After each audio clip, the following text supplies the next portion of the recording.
Eye shadow application first step হচ্ছে এই ধরনের দুটো ব্রাশ ভীষণ ইম্পর্টেন্ট। একটা হচ্ছে এরকম ছোট্ট ফ্লপি ব্লেন্ডিং ব্রাশ, যেটা দিয়ে আমরা ক্রিজ লাইন কর্নার ব্লেন্ড করব। আরেকটা হচ্ছে এরকম পেন্সিল ব্রাশ, যেটা দিয়ে আমরা লোয়ার ল্যাশে কাজ করব। অনেক প্যালেটের মধ্যেই আমরা এরকম ধরনের একটা অ্যাপ্লিকেটার পাই, সেইটা দিয়ে আমরা কর্নারে মিডলে অ্যাপ্লাই করতে পারি, যদি না থাকে ফিঙ্গার দিয়েও অ্যাপ্লাই করতে পারি। কনসিলার নিয়ে আইলিডটাকে ক্লিন করব। আর একটা জিনিস, এই ক্লিন করার সময় যদি আইব্রোজের নিচেটাও ক্লিন করে নিই, তাহলে খুব নিট একটা লুক আসে। পাউডার দিয়ে একটু আইলিডটা সেট করে নেব, কারণ ক্রিম প্রোডাক্ট, তাতে কী হবে, ক্রিজ হবে না। তবে যদি থাকে আমাদের হাতে কন্ট্রোল, তাহলে আমরা এটা নাও করতে পারি। করবো আনাস্টেসিয়ার প্যালেট থেকে এই লাইট কালারটা। আমি ক্রিজ লাইন আগে করে নেব, তার কারণ হচ্ছে যে একটা গাইডলাইন পাওয়া যাবে।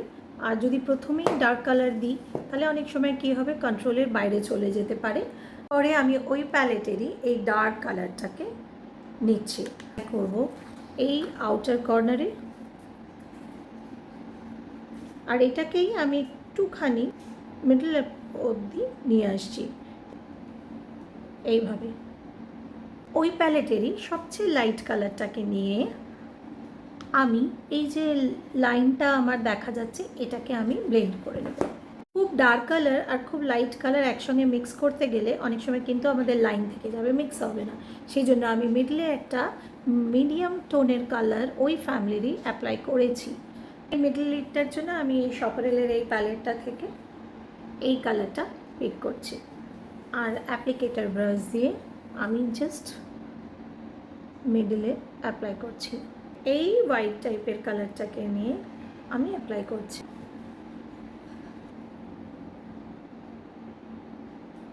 এই শিমার কালারটা আমি অ্যাপ্লাই করছি একটু মিডলে।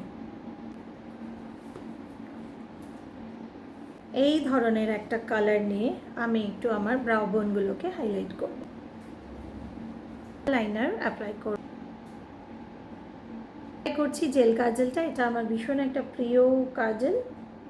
জাস্ট ওয়াটার লাইনের নিচে দিয়ে সেটাকে একটু স্মাচ করে নিচ্ছি। কর্নারে অ্যাপ্লাই করেছিলাম সেই ডার্ক কালারটা দিয়ে এটাকে আমি লক করছি হাফে। তার মিডল কালারটা দিয়ে আমি তার নিচে হালকা করে অ্যাপ্লাই করছি। আর সব শেষে ওটাকে আমি ব্লেন্ড করব এই লাইট কালারটা দিয়ে। মোটামুটি উপরে যা করেছি তার একটা রিভার্স টেকনিক। কর্নারে অ্যাপ্লাই করে নেব এই ধরনের একটা সিমার। এইটুকু মনে রাখলে আই শ্যাডো কিন্তু অ্যাপ্লিকেশনটা খুব ইজি হয়ে যাবে।